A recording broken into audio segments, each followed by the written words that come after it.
Remorse, like Remorse, like, I shouldn't have done that. I took somebody's life. Somebody that I loved. You know what I'm saying? I think maybe when I'm sitting in prison. How many times did you shoot her? I don't even know. Probably like 15. If you could go back and do today all over again, would you have done it again? Would I do it again? Would you do it again? If I'm being honest, I probably would have did with her dad. And not her? Both of them. Both of them? Okay. That is Carlos Jones. By the time he sat down in that room, his relationship with Sha'Dayla Johnson was already over. They had been together 5 months. It ended roughly 2 weeks before this. What happened in that space, between the breakup and this room, is where this story lives. This is the story of Sha'Dayla Ann Johnson. Sha'Dayla Ann Johnson was 23 years old, from Melbourne, Florida. She was a college student who had moved back in with her father, Torrance Clark. According to relatives who spoke with WFTV in the hours after her death, she was also a mother herself. Little else about her life outside the relationship made it into the public record. But what did survive says something. Her family described her, in her own mother's words, as a loving daughter, sister, aunt, friend, and cousin. Someone whose life was full of music and art. Her mother's name was Erica. A tribute connects her, in some way, to Cocoa High School. Someone who said they worked there remembered her as smart and kind, though the exact nature of that connection isn't clear. Another tribute references an earlier period the family spent in Rochester. Neither is more than a fragment. Carlos Lemont Jones II was also 23. According to his own account, they met at an Aldi's in Rockledge, where Sha'Dayla worked. He was a customer. A comment about her nails turned into small talk, which turned into more small talk, until one day he asked how she was doing and she asked him back. Did he have a girlfriend? He said no. That night they met up. By his account, they were together every day after that. It was around July 2022. They moved in together not long after. Then, according to his account, things started to change. What happened next didn't happen all at once. It happened in stages. An argument, a night that turned violent, police involvement, and then weeks where one of them kept reaching out and the other did not reach back. Untangling exactly when the relationship actually ended and why is where this story goes next. Before we get to what happened next, subscribe to Lethal Obsession, because the 2 weeks that followed this breakup are where this story begins to change. By his own account, the trouble started with a plan that didn't happen. He was supposed to go with Sha'Dayla to see a friend of hers off before she left for the military. He didn't go. He was out with his cousin instead. When he got back that evening, she was already gone, at the send-off without him. What happened next, on the night of November 20th, 2022, comes entirely from Jones's own account to investigators. According to him, he was angry she'd gone without him.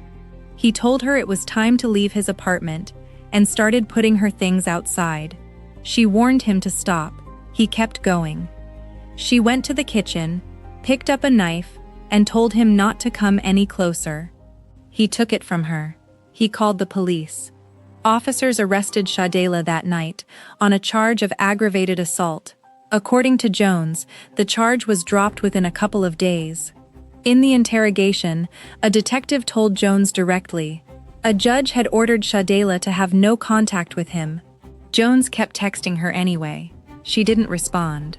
Whether that silence continued for days or weeks, and whether the order was still in effect by the time of the shooting, isn't something the recording tells us, only that it existed, and that it ran against her, not him.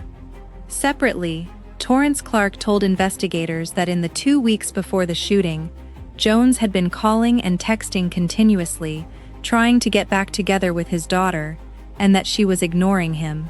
Whether Clark's 2 weeks and the November incident describe the same stretch of time, Or two different things, the record doesn't say.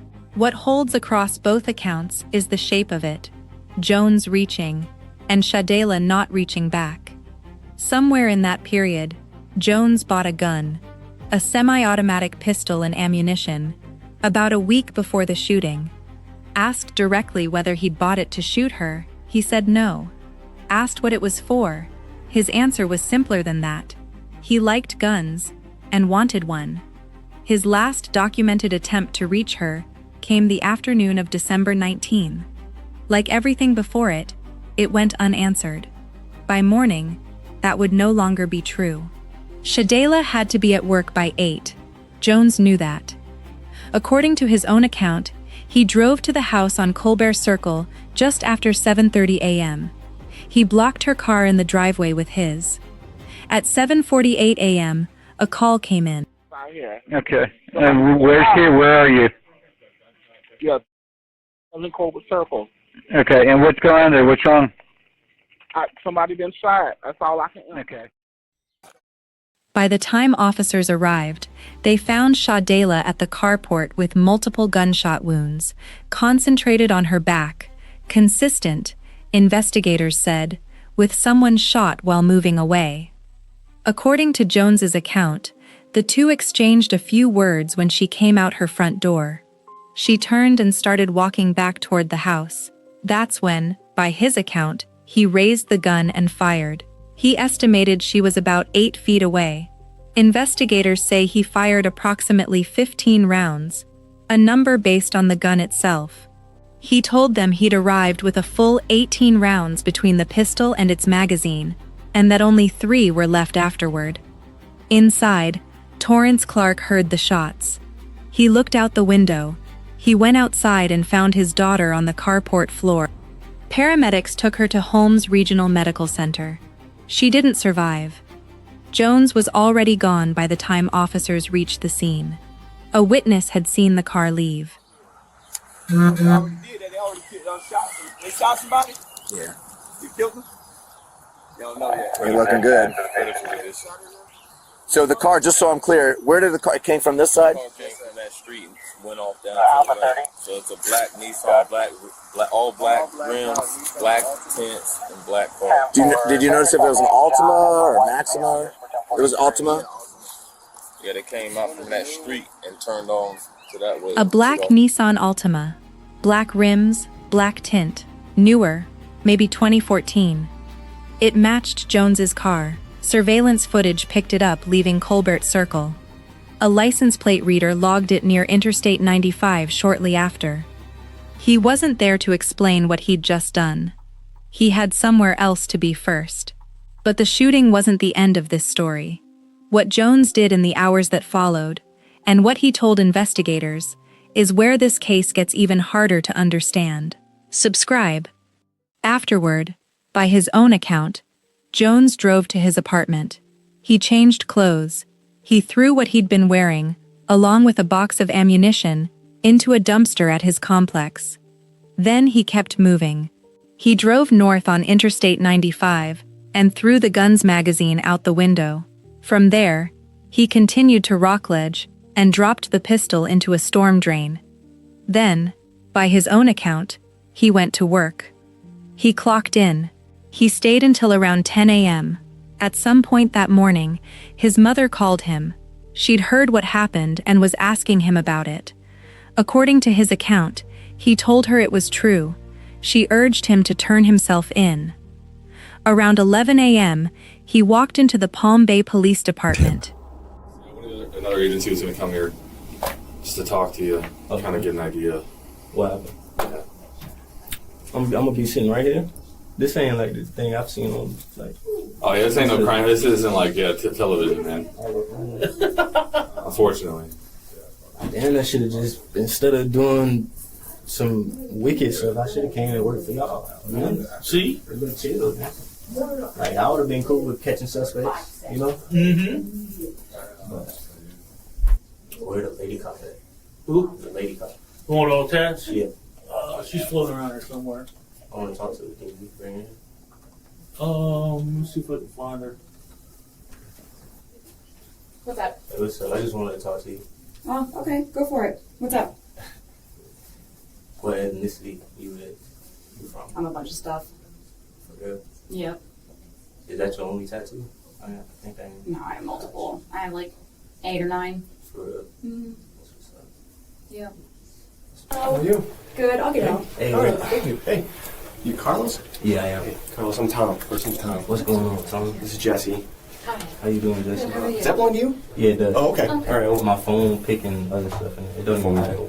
they gave you some snacks. Hooked you up with snacks. Yeah, they hooked me up, man. They hooked me up. 2 bags. So we're detectives from Melbourne, and we're down here to talk to you. You came into the Palm Bay Police Department. They contacted us, and that's why we're here today to talk with you. Melbourne detectives arrived to take over the interview. Once they read him his rights, the conversation changed. They asked him if he had any remorse. Some people have remorse.